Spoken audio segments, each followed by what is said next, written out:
Сәлем достар, Ассалема арнасына қош келдіңіздер. Сіздермен бірге мен Ақжарқын. Бүгінгі видеоблогымызда ыстық тағам түрі тефтели әзірлейміз. Арнамыздан алыстамаңыздар. Тефтелимізге қажетті заттар: ең алдымен сиыр етінен фарш алдым. Бұнда 700 грамм және бір пияз қосамыз, бір сәбіз және 3 сарымсақ қосамыз. Бұнда жарты килограммдай картопымыз, 2 жұмыртқа және жартылай шала піскен 100 грамм күрішімізді алдық. Және укроп қосамыз, қара бұрыш, тұз қажет болады және ұн керек. 300 мл суымыз керек және бір ас қасық томат пастасы қажет болады. Біз фаршымызға қосатын пиязымызды және сарымсақ, укропымызды ұсақтап турап фаршымызға қосып аламыз. Ең алдымен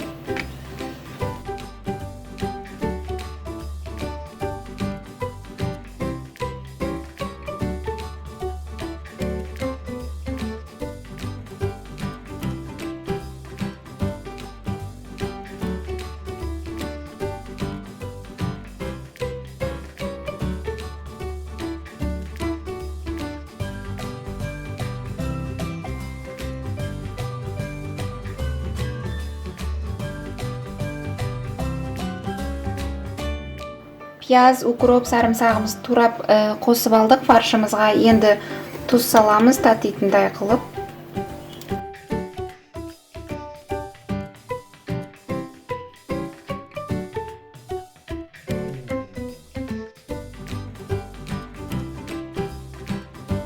Күрішімізді қостық, енді жақсылап араластырамыз.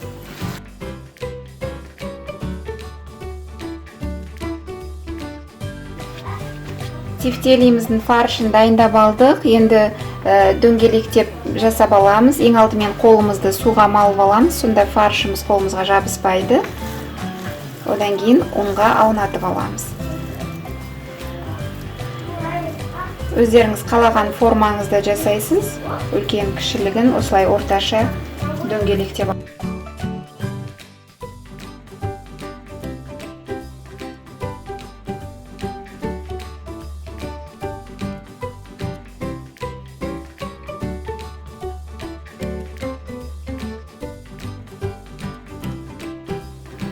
Біз тефтелиларымызды жасап алдық және табамызға кішкене сұйық май құйып қыздырып қойдық, отымыздың астын азайтып, және ұнымызға аунатып аламыз тефтелиларымызды.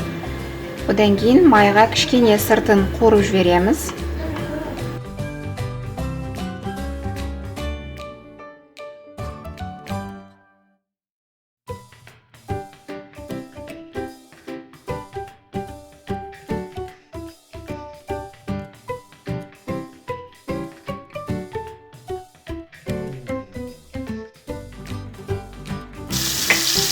Яғни біз шала қуырып аламыз сыртын.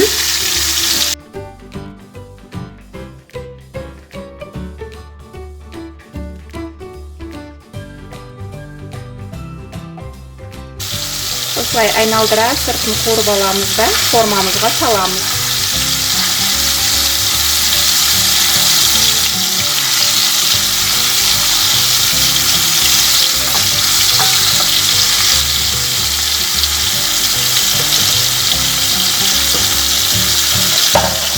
Духовкамызға салатын формамызды дайындап аламыз.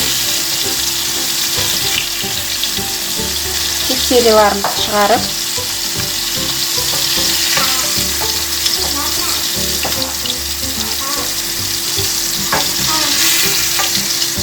осылай тізіп қоясыздар.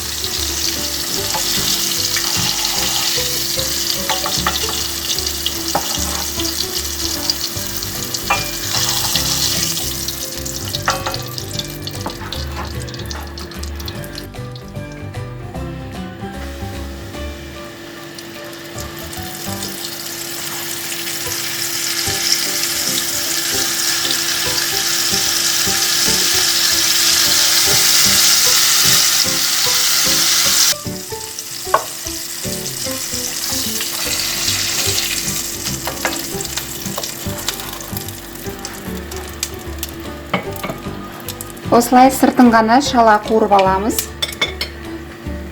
Біз тефтелимізді қуырып алдық. Енді соусын дайындаймыз. Яғни 2 ас қасық мында сұйық майымызды құйып алдық.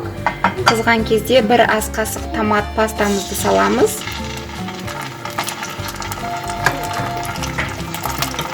Және осыған кішкене тұзымызды қосамыз. Және қара бұрыш.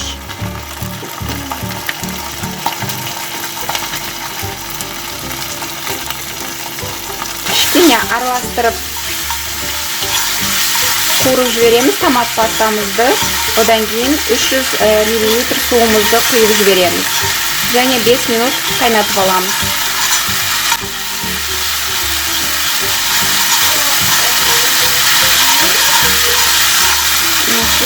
Енді суымызды құйсақ болады.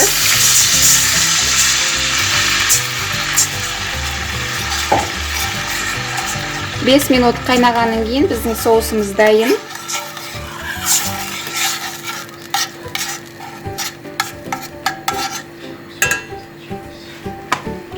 Қайнағанша біз сәбізіміз бен картопымызды турап аламыз.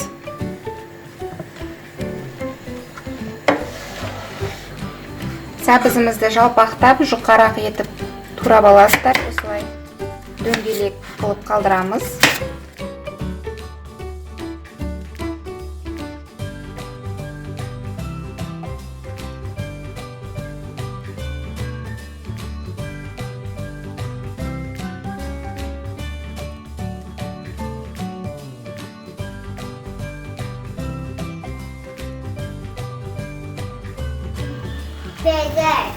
Соусымыз қайнады. Қайнаған кезде кішкене тұзын көресіздер. Егер тұзы жеткіліксіз аз болса, кішкене қосып жіберсеңіздер болады. Біз кішкене қосамыз. Өйткені бізде картоп пен сәбізді ешқандай тұзсыз өзін ғана салатын болғандықтан тұзы жеткілікті болу керек соустың. Соусымыз дайын. Отымызды өшіреміз.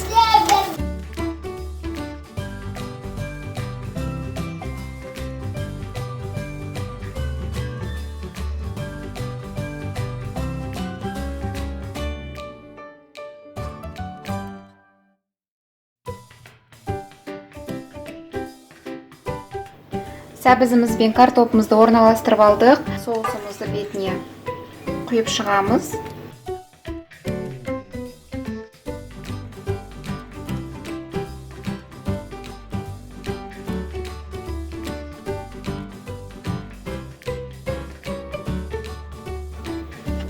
Соусымызды бетіне құйып шықтық. Енді алдын ала 180 градуста қызған пешімізге 45 минутқа жібереміз. Мінекей достар, біздің тефтелиіміз дайын болды. Яғни 50 минутта пісті. Рецепт ұнаса пісіріп көріңіздер.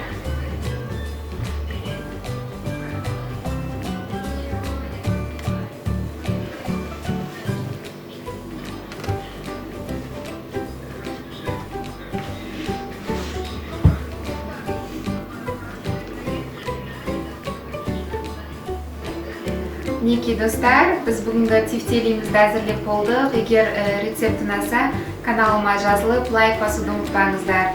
Сау болыңыздар.